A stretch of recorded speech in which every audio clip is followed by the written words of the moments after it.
everyone, this is Miss Jess from Jessica's Art Studio, and today we are going to do a monochromatic mountainside painting. With my painting kit, you are able to make this today.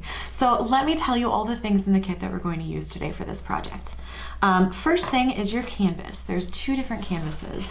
One of them is a 5x7, the other one is a little smaller square. Let's use the bigger one for this project.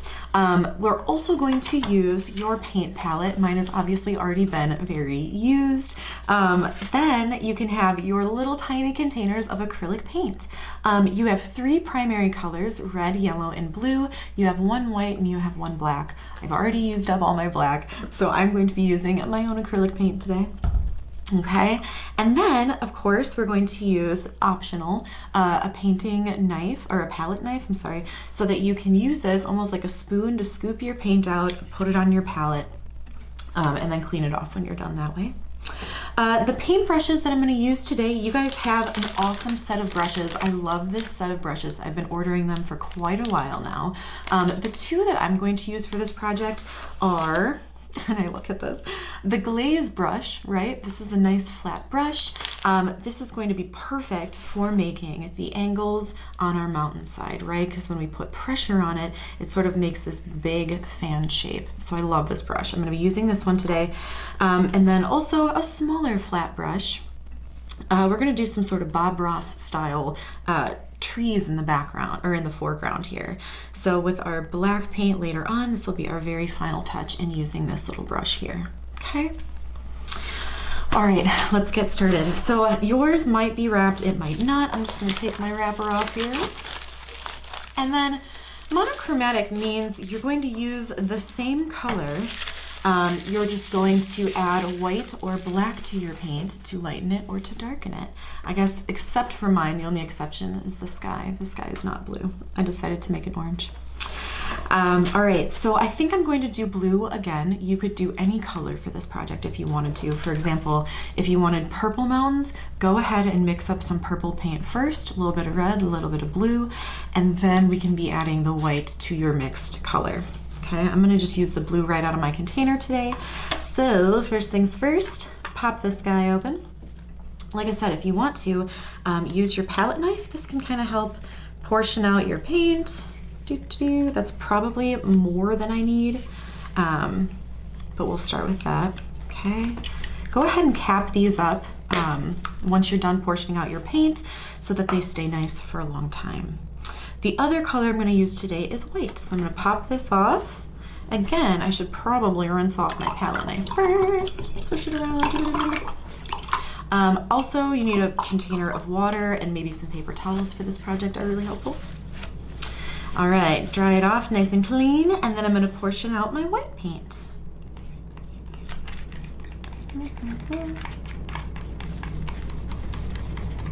Okay. Don't have much of my white left, but I'm going to cap it up just in case. Okay, palette knife goes in the water. So to start our monochromatic painting, we're going to start by putting the lightest color at the top of the mountains, and then as we get further down, the mountains are going to get darker and darker and darker. So my biggest suggestion is start with a dry paintbrush. I'm going to take a little bit of white out of my container here, find a new spot to put it because we're going to mix up our lightest white. So I'm starting with a lot of white. Okay, I'm going to add, maybe with my tiny brush here, just the littlest bit of blue. Okay, and then I'm going to go ahead and stir these together. Love it. Since blue is such a strong color, start with your white and add a little bit of blue at a time. If you don't think that this is dark enough, you can always add a little bit more blue. But keep in mind, I want my lightest color to be at the very top of my painting. So this looks pretty good to me. I'm gonna go ahead and use this. As far as what shapes for your mountainside, right? A combination of organic shapes, both kind of pointed mountaintops, but also rounded mountaintops. Think about on the right-hand side where your mountain comes up to, right? Maybe it's lower on the left, higher on the right. It's really up to you, right? On how you want this to look. I'm just gonna go ahead and put my first mountainside Make it kind of an extreme mountainside. Okay, I don't know, something like that. Get a little bit more paint on your brush if you need to. Oh no, I got a hair. Ooh. Okay.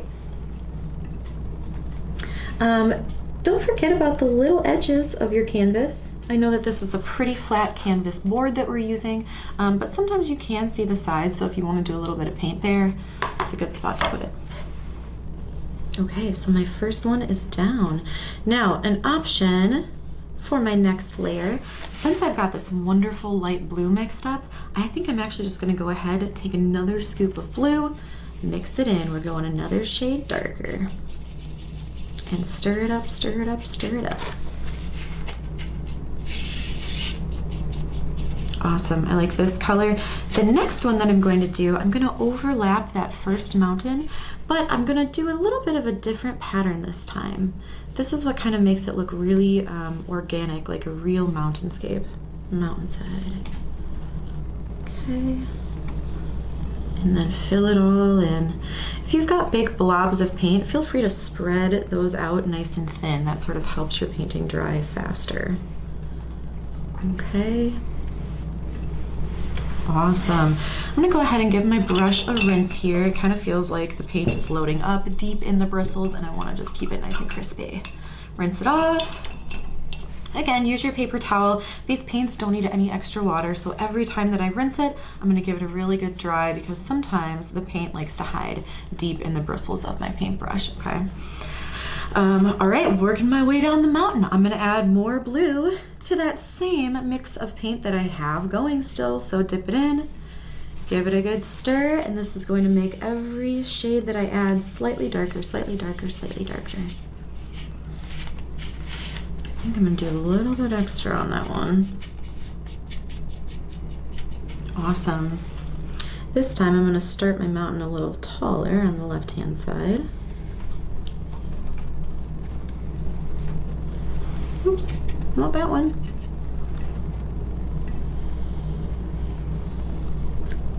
Something like that. And again, spread it out. Oh no, my confetti is getting stuck. Yeah, something to think about is since this is acrylic paint, make sure that the surface that you guys are painting on today can get a little bit messy. Make sure just in case that the clothes you're wearing can get a little bit messy, as acrylic paint is kind of difficult to get out of clothing and surfaces. All right, so on this mountainside, I have 1, 2, 3, 4 different sort of layers. You guys can do as many layers as you want to. Since I'm sort of approaching the bottom here, I'm gonna do one final layer of just this nice dark blue, and then I'm gonna start with my black against the bottom, right? Really dramatic, sort of, once we end it here. All right. If you're finding that your paints aren't laying on top of each other, they're actually blending, give it like a 4-minute count, 5-minute count in between layers, and that's gonna help eliminate that problem. Mine are mixing a little bit, but I'm kind of putting on my paint a little bit heavy. All right, there's my last little mountainside. And now, without even rinsing off my brush, I'm gonna go ahead, portion out a little bit of black acrylic paint. My little container's already used up, so I'm just gonna go ahead and use this. Okay, without even rinsing my brush, I've still got a little bit of that nice dark blue on there. I'm gonna do one little dip in my black and finish off this bottom part, allowing those colors to blend together, right? Love it. All right, you did notice that I saved the very top of my canvas, right? This sort of background or sky color for last. Once this top mountain is really dry, I'm gonna go back in and lay whatever color sky I want on here. And we're also gonna add in our little black silhouette trees at the bottom, okay? So go ahead and have fun with this part, have fun mixing your colors. That's like the best part of this project. And then once this is dry, I'll come back in and show you guys the final steps. Have fun.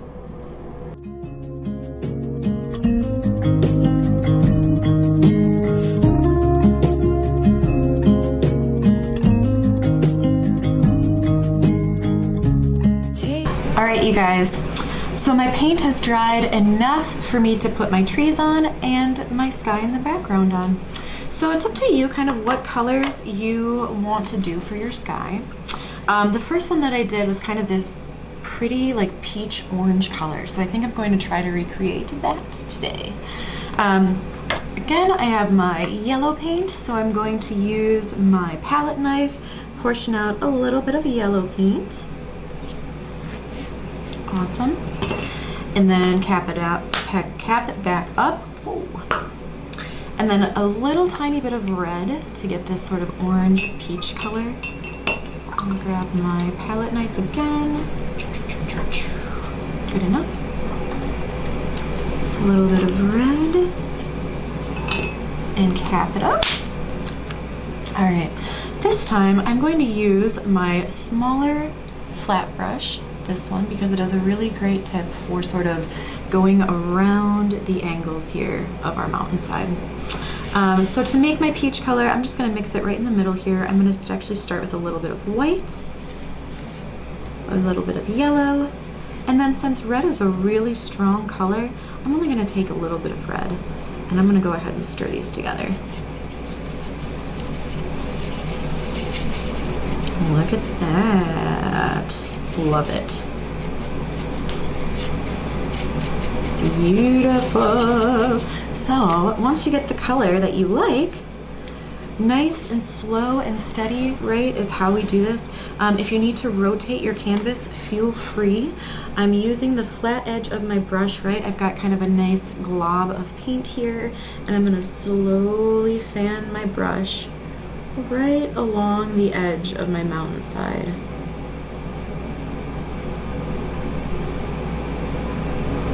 Okay, as soon as my brush starts to run out of paint, I'm gonna flip it over because I still have a good glob on the other side. Flip it over here and kind of finish that line right against the mountainside. There we go. Awesome. All right, and I'm gonna pick up a little more paint here with my brush and spread it across. This looks so pretty. I love this color. Maybe something else if you want to be a little crazy. Get a little extra white in here and it'll give it ever so slightly a little bit more dimension to it. Awesome. Okay, so I'm gonna let this part dry. I'm actually gonna flip it back around, rinse my brush off really good here because I'm gonna use the same brush for my trees, my pine tree silhouettes. Rinse it off, give it a good dry. We don't want any paint to hide in there. And then, whoops, with my black, I'm going to use the very edge of my paintbrush, right? So the very tip of these little bristles here, dip it in the black, and we're gonna start, and there's no right or wrong way to do these, right? Pine trees all look totally different. In general, if you have a line really skinny and going nice and slow, right, coming down like this, sometimes at the very top, and now I'm gonna turn my brush sideways here and kind of almost dot it like a fan brush. Sometimes the very tops of these trees are kind of scraggly. There's maybe not a whole lot up there, right? Get a little bit more paint. And then as I work my way down the tree, you might see a little bit more. And I'm just going left and right with this brush. Isn't that awesome? Thanks, Bob Ross, for showing us how to do the coolest trees ever. And you can add as many of these as you want, right? Maybe I've got a really tall one on the very edge here that's just kind of peeking in. This one can be a little slanted, a little crooked tree. Okay, I like to make the corners of it really nice and dark, like maybe there's some foliage up here that we can't really see. Bushes, plants, okay. And now to sort of balance out my composition, I'm gonna do a couple on this side too.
All right, you guys.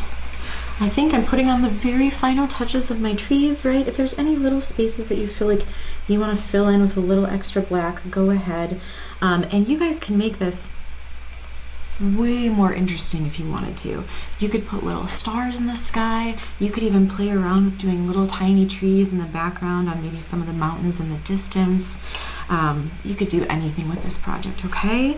But this is the basic way to do it. And look at how fun it turns out. So I hope that you guys have fun with this, right? Enjoy mixing up your colors. If you wanted to, you could do the same thing on your tiny canvas, or you could save your tiny canvas for something else, all right? Have fun, and I can't wait to see what you guys come up with.